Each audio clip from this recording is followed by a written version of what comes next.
It's a holly jolly Christmas special for the entire family. Don't miss Rudolph, Sunday, December 4th, in color on most of these stations. Welcome to Eulogy. It's an idea that's so half-baked, it probably looks like the YouTube equivalent of a decapitated gingerbread man. Last year, I produced a video discussing the late Paul Rubin and his impact on the holiday season. The concept was so fun that I thought to myself, hey, this could be an annual segment. So, just like Scrooge on Christmas Eve, let's get prepared to encounter a ghost of Christmas past. Growing up, there were several distinct voices that helped shape the holidays. Fred Astaire introduced us to a young Kris Kringle, and Boris Karloff told us all about a green Grinch indulging in a little holiday theft. Tomorrow is Christmas. It's practically here.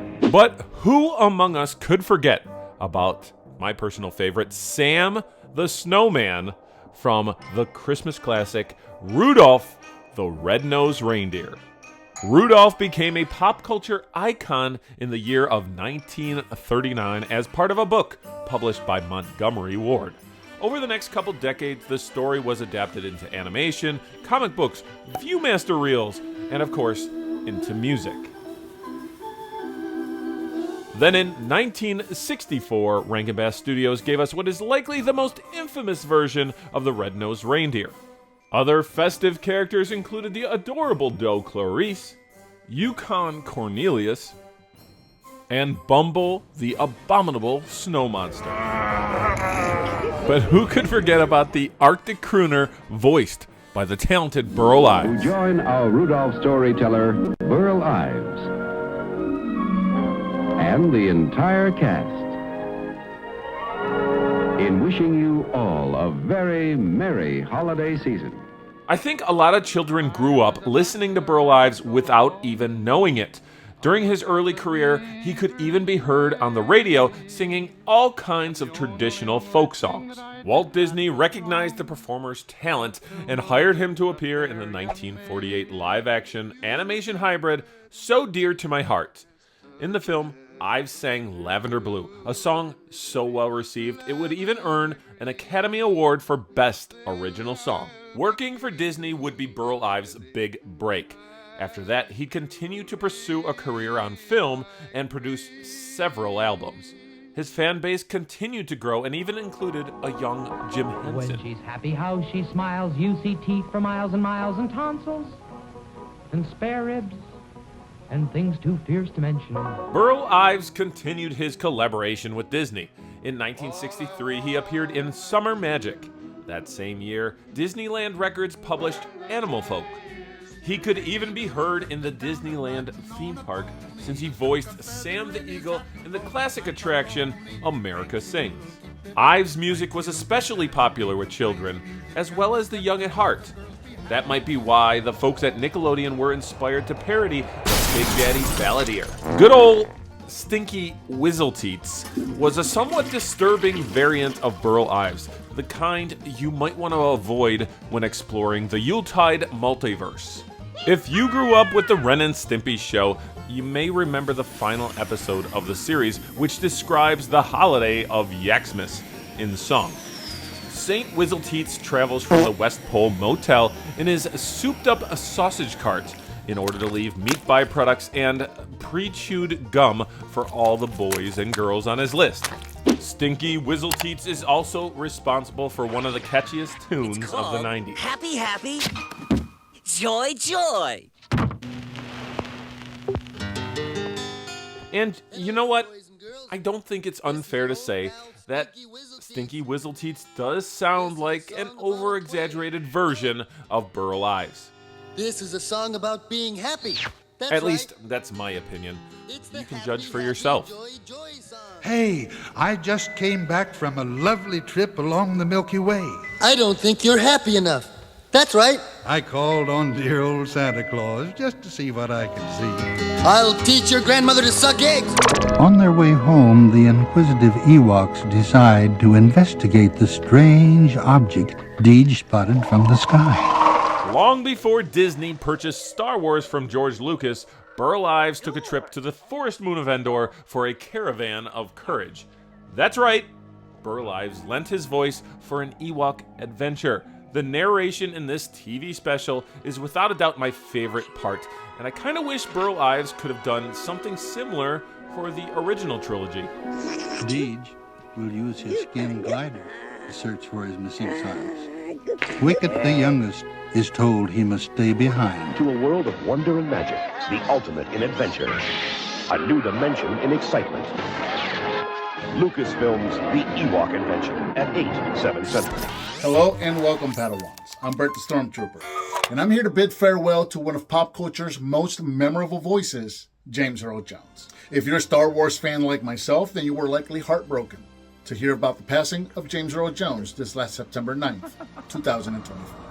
During his illustrious career, he could be heard in a few Christmas segments. For example, Darth Vader did have a few lines in the Star Wars Christmas special. Starring all your Star Wars favorites. Will Chewbacca get home to his planet in time for the big Wookiee holiday celebration? Watch and find out. He also voiced Santa Claus in a very special episode of Disney's Recess titled, Yes, Mikey, Santa Does Shave. Merry Christmas to all, and to all a good night. But when we think of James Earl Jones's contributions to the holidays, Christmas may not be the first thing that typically comes to mind. On October 25th, 1990, he joined Homer, Marge, Bart, Lisa, and Maggie in the very first ever Treehouse of Horror, reciting Edgar Allan Poe's The Raven. Perched upon a busted palace just above my chamber door, perched and sat, and nothing more, quoth the Raven. Nevermore. James Earl Jones was an iconic figure and one of pop culture's most iconic voices. Godspeed, King Jaffe Joffer, and may the force be with you. And now, a word from our sponsor. Another great gift you will see is famous for its versatility. The GE Spray, Steam, and Dry Iron. Wrap the mixer and the iron, wrap the skillet and the clock. Settle back and be of good cheer. 'Cause the most Christmassy gifts you can give come from General Electric each year. Now, there is a rumor that when production began on Rudolph the Red-Nosed Reindeer, Sam the Snowman was not part of the original cast. Supposedly, Burl Ives was brought in to help sell the TV special to the networks. On Sunday, December 4th, Burl Ives again tells the exciting news story of Rudolph the Red-Nosed Reindeer on the General Electric Fantasy Hour. The date, Sunday, December 4th. It's really hard for me to imagine Rudolph without Sam the Snowman.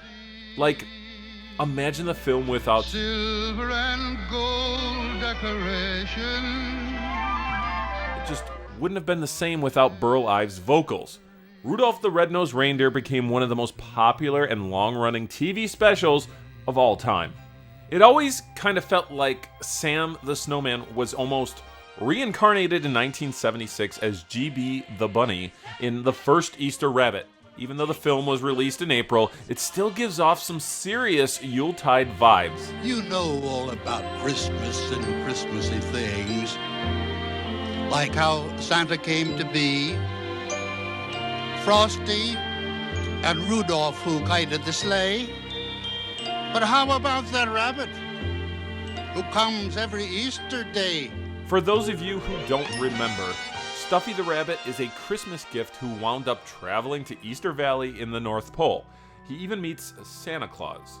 It's almost unfortunate that the film relies on traditional animation rather than the stop motion that Rankin Bass fans like myself have grown to adore.